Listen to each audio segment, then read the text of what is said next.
Assalamualaikum warahmatullahi wabarakatuh. Perkenalkan, nama saya Adiba Bilkis Devi Wijaya Kusuma. Di sini saya akan menjelaskan mengenai koevolusi. Selamat menonton.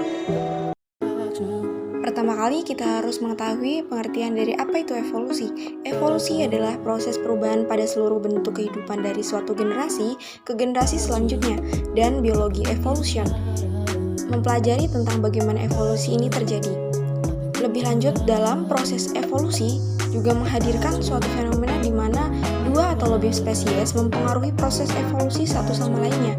Semua organisme dipengaruhi oleh makhluk hidup di sekitarnya.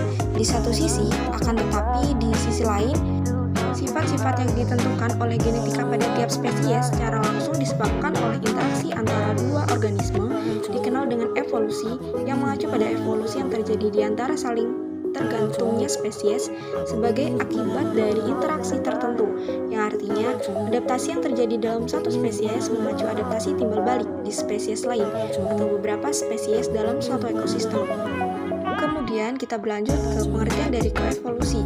Koevolusi adalah proses dua atau lebih spesies yang mempengaruhi proses evolusi satu sama lainnya. Semua organisme dipengaruhi oleh makhluk hidup di sekitarnya. Namun, pada koevolusi terdapat bukti bahwa sifat-sifat yang ditentukan oleh genetika pada tiap spesies secara langsung disebabkan oleh interaksi antara dua organisme.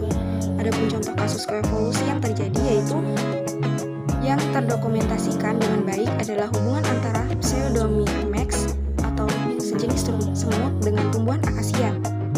Kemudian dilanjutkan dengan jenis koevolusi. Nah, di sini terdapat 5 jenis koevolusi. Di antaranya yaitu koevolusi hubungan predator-mangsa, koevolusi spesies kompetitif, yang ketiga koevolusi mutualistik, yang keempat koevolusi inang dengan parasit, dan yang kelima koevolusi spesies yang bersaing. Adapun pengertian dari salah satu jenisnya yaitu yang pertama koevolusi hubungan predator dengan mangsa. Koevolusi hubungan predator dengan mangsa, hubungan predator ini bersifat universal di seluruh dunia. Sudah dijelaskan secara umum, koevolusi pemangsa dan mangsa dengan mudah ditemukan dan diverifikasi hampir semua ekosistem, seperti contohnya cheetah dan musa.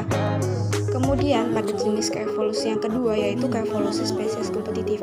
Dalam koevolusi jenis ini banyak organisme berlomba untuk sumber daya yang sama. Koevolusi semacam ini dapat diverifikasi dengan intervensi tertentu, seperti halnya dengan salamander di Gunungan Great Smoky di Amerika Serikat bagian timur. Lalu pada jenis koevolusi yang ketiga yaitu koevolusi mutualistik. Tidak semua bentuk koevolusi pasti merusak salah satu spesies yang terlibat. Dalam koevolusi bersama, organisme yang saling mengandalkan satu sama lain untuk sesuatu yang berkembang bersama berkat kerjasama yang tidak disadari, semacam negosiasi atau kompromi yang tidak disebutkan. Ini terbukti dalam bentuk tanaman dan serangga yang menyerbuki spesies tanaman tersebut. Kemudian, jenis koevolusi keempat yaitu koevolusi inang dengan parasit. Ketika parasit menginvasi inang, ia melakukannya karena ia menghindari pertahanan inang pada saat itu. Tetapi jika ia berevolusi sedemikian rupa sehingga tidak dirugikan secara drastis tanpa mengusir parasit secara langsung.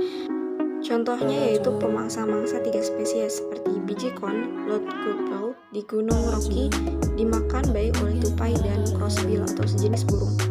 Kemudian jenis yang kelima yaitu koevolusi spesies yang bersaing. Contohnya pada kupu-kupu tertentu telah berevolusi sehingga terasa tidak enak bagi pemangsa sehingga pemangsa itu menghindarinya. Ini meningkatkan kemungkinan kupu-kupu lain dimakan, menambahkan bentuk tekanan selektif. Tekanan ini mengarah pada evolusi atau mimikri, di mana kupu-kupu lain berevolusi agar tampak seperti yang telah dipelajari oleh pemangsa untuk dihindari. Contoh spesies kompetitif lainnya adalah evolusi ular raja agar terlihat hampir persis seperti ular karang. Keduanya bisa menjadi agresif terhadap ular lain, tetapi ular karang sangat berbisa dan bukan hanya diinginkan manusia. Yang selanjutnya yaitu mengenai mekanisme koevolusi. Terdapat 2 mekanisme koevolusi yaitu evolusi ekosistem dan evolusi ekosistem yang hubungannya dengan koevolusi. Yang pertama, evolusi ekosistem. Ekosistem tersusun dari beberapa komunitas yang saling berhubungan dengan komponen abiotiknya. Komunitas itu sendiri terdiri dari kumpulan populasi yang merupakan kumpulan individu sejenis pada suatu daerah tertentu. Masing-masing dari komponen biotik dan abiotik akan melakukan perannya masing-masing yang tentunya bermanfaat bagi berlangsungnya kehidupan masing-masing individu. Kemudian yang kedua yaitu evolusi ekosistem dan hubungannya dengan koevolusi. pada suatu spesies dapat berevolusi sebagai respon dari tekanan seleksi dari banyak spesies lainnya, dan tiap-tiap spesies lainnya juga berevolusi merespon banyak spesies lainnya pula. Spesies merupakan bagian dari populasi yang peka terhadap perubahan ekologis. Perilaku ini dapat menyebabkan perubahan genetika yang kecil pada populasi yang menguntungkan satu sama lainnya. Adapun contoh dari koevolusi yaitu koevolusi tumbuh dan serangga memiliki siklus. Sebagai kelompok tumbuhan, evolusi antara racun tumbuhan dan mekanisme detoksifikasi serangga merupakan cara di mana serangga dan bunga memungkinkan berpengaruh pada setiap evolusi masing-masing. Contoh lainnya yaitu polinator. Koevolusi juga dapat terjadi antara semut Latius fuliginosus dengan tanaman Dischidia major. Koevolusi yang terjadi antara semut tersebut dengan tanaman Dischidia major adalah dapat dilihat dari struktur yang berevolusi antara kedua spesies yang sama-sama bersimbiosis. Dalam hal ini, simbiosis mutualisme antara semut tersebut dan tanaman Dischidia major. Baiklah, itu